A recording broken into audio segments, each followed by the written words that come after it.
Hey everyone, welcome back to Crypto Cash. Thank you so much for joining me here. Hope you're having a fantastic day. Happy Saturday to you. We're taking a look, obviously, at Avalanche, seeing what this champion is up to here. It looks like we're breaking straight through this previous liquidity level here back from July 14th. I did mention that that was a potential area of interest, and obviously we're seeing that happen right here. So if you're new to the channel, I'm not a financial advisor.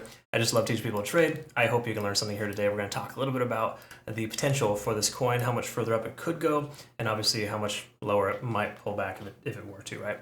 Just talk some sense into you, hopefully, and help understand best practice and big picture. Okay, so just really quick before we get started, we did partner recently with Bitunix. They actually offer no KYC, no VPN to our US and Canadian traders, which is phenomenal. Fantastic benefits there if you were to register with them using the link down below. And we also have trading competitions on the horizon. So be sure to use them. They're going to partner with Cornix. They have, trailing stop losses, which is extremely uncommon in most exchanges. So just highly recommend them. I'll put out some content soon on how to utilize them effectively. But it's a pretty easy, simple to use exchange. Fantastic exchange if you ask me. All right, so what we want to take a look at here, of course, is we've already talked about the obvious. Let's look in the back end here and kind of talk about liquidation levels. There isn't a ton of liquidation here because most of the liquidation levels that occurred are back here at about $13. Okay, so $13 was that clean sweep because we kept retesting that high and then came up to sweep that and then swept the upper liquidity levels. The truth is there's not a lot of liquidity left in this coin, which is good. Basically means it can run. Okay, so that's a fantastic sign, just so you guys know. Not a bad thing at all.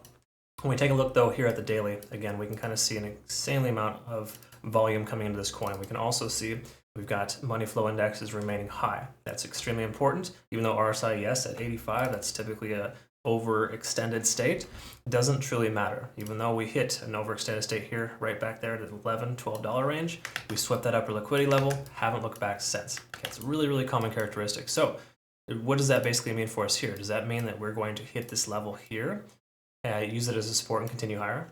That's exactly what it means. Yeah, that's a very common characteristic right now. Bitcoin has done it 2 times, looking to do it a 3rd time at 38,000.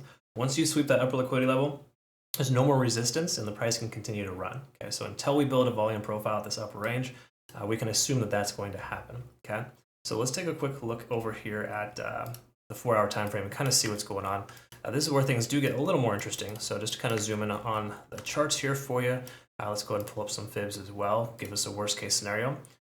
If we take a look here, we see the lower liquidity level here. Okay, so keep in mind, liquidity levels, both sides of the story can be swept. Okay, so there's no doubt that we could very well see $12 to $13 get hit hard, especially now that we're overextended on the upside. We've got a half of a fair value gap left remaining here between 0.618 and 0.5. We take a look at Fibonacci retracement and Elliott Wave, we can summarize that these are 3 common areas of retracement. Okay? So simply put, I think 0.5 and 0.618 would be a potential reality here for this coin if it were to pull back, and if this is the top. Emphasis on the word if. We don't know this is the top yet. I'm willing to guess it could go higher to sweep the remainder of that previous liquidity from July, and then potentially even just continue without even correcting itself. Okay? Keep in mind, things happen in 3s. Today and yesterday are strong green days. We could see a 3rd green day, and then the 4th day is typically red. Okay, really common to see something like that happen, because again, things do typically happen in 3s. So what does this all mean for us here? Well, it tells us that with the money flow index averaging itself out a little bit lower and the RSI coming up, that's somewhat of a hidden bearish divergence. Okay, because again, this increase here is less warranted. Because the last 14 candlesticks, that's basically what the RSI is based on, and the money flow index here is based on 14 candles. So last 14 candles, we can see the average money is coming out of the coin, or less money is coming in rather, and of course the price action is going higher. Typically that's not a great sign, because again, as volume starts to leave, the price does too. But again, it's not like it's a massive amount, trust me, we're still averaging a lot of volume compared to previous weeks. Okay, so in truth, it should sustain itself because again, we looked at liquidity. There's not a lot of liquidity here. Not a lot of people trying to short this coin right now. Okay, we're seeing no resistance in most cases from a lot of coins. And again, those are the market movers just letting the price increase until it gets to a point where they're comfortable and they go ahead and sweep it all. Okay, so please note, majority of these coins nowadays that are overinflated, they are due for a correction at one point, but right now I don't think that's the time. Green lights on everything here for anyone holding a long position open with this coin. Okay, so do not short against this, even though it's overextended. It seems juicy. It's not really appropriate unless Bitcoin massively corrects itself. We'd probably see this coin average itself out at a higher price point. Taking a look at the volume profile too. Again, at each one of these Fibonacci levels, just above each one of them, we're starting to see a large amount of volume accumulation. So as the price comes down, if it were to, we're going to start seeing more and more support as the lower we go. Okay, so the truth is, no matter how you look at it right now, we're above all moving averages, and we're in very, very good shape right now. There's no reason to try to short into this coin. We have a lot of good reasons why this coin will continue to go higher.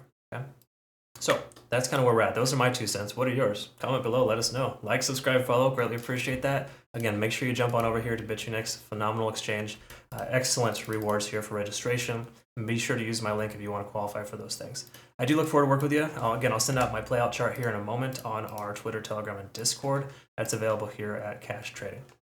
All right, folks. Hope you have a good rest of your day. Links down below. Check it out. Looking forward to work with you. Have a good one. Thanks again for your time. See ya.